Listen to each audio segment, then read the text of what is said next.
El nombre del expresidente Felipe Calderón y las siglas de Pemex han aparecido dentro de la investigación del caso Lava Jato, la trama de corrupción que está sacudiendo a América Latina, protagonizada por el grupo Odebrecht, el gigante de la construcción brasileño. Todo empezó en 2015, cuando el millonario Marcelo Odebrecht fue detenido por la policía brasileña que investigaba una trama corrupta en la petrolera estatal de ese país. La fiscalía le propuso entonces que confesara los sobornos en Petrobras a cambio de reducirle los años de cárcel que seguramente le caerían encima. Durante meses, él se resistió hasta que hubo más pruebas en su contra. Pero sobre todo, se rindió ante la amenaza de que su empresa, el gigante de la construcción que heredó de su abuelo con presencia en 28 países, nunca más volviera a licitar para obras públicas en Brasil. La derrota de Marcelo Odebrecht abrió los candados que impedían avanzar otras investigaciones abiertas en Suiza y Estados Unidos. En diciembre del 2016, ejecutivos de Odebrecht admitieron ante una corte federal de Nueva York haber entregado sobornos en Argentina, Perú, Ecuador, Colombia, Venezuela, Panamá, República Dominicana, Guatemala y México.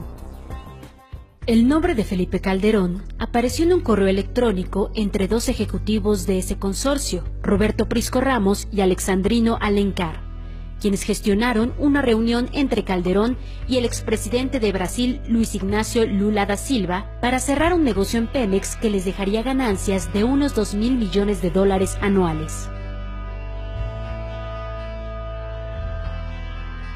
Este correo electrónico ha sido incluido como prueba en la investigación por conflicto de intereses abierta contra Lula por el juez del caso Lava Jato. Roberto Prisco Ramos, quien envió este correo, era en ese momento el director de Braskem, la filial de Odebrecht, que estaba por cerrar el negocio por la planta de etileno 21 en Veracruz. Sin embargo, para llegar a esa meta, requerían que Pemex le suministrara 66,000 barriles diarios de gas etano a precios preferenciales. Y así sucedió, aunque Pemex ha reservado esa información por lo menos 20 años. Roberto Prisco ya fue condenado a más de 10 años de prisión por lavado de dinero y corrupción pasiva. En uno de esos correos, negoció el pago de sobornos desde México, a los que llamaba con la clave Acarayes. Odebrecht ganó contratos en Pemex derivados de 5 grandes obras por más de $2.000 millones, justo durante la época en que entregaron $10.5 millones a funcionarios en México. El personaje que recibió instrucciones vía correo electrónico para que Lula aceptara reunirse con Felipe Calderón, fungía como director de Relaciones Institucionales.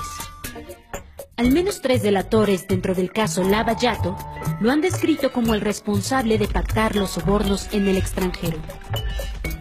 Alencar fue condenado a 15 años de prisión, también acusado de delitos relacionados con actos de corrupción. En febrero de 2010, Calderón y Lula tuvieron un encuentro privado en México dentro de la Cumbre de la Unidad Latina y del Caribe organizada en Quintana Roo. Al final de la cita, se felicitaron por la inversión de $2.500 millones que realizaría el grupo mexicano IDESA y la brasileña Braskem. Un funcionario de Petrobras, la empresa petrolera de Brasil, confesó que recibió $7 millones en sobornos a cambio de gestión y contratos, entre ellos el de una obra en México. Además, 2 bancas de desarrollo otorgaron créditos a Braskem.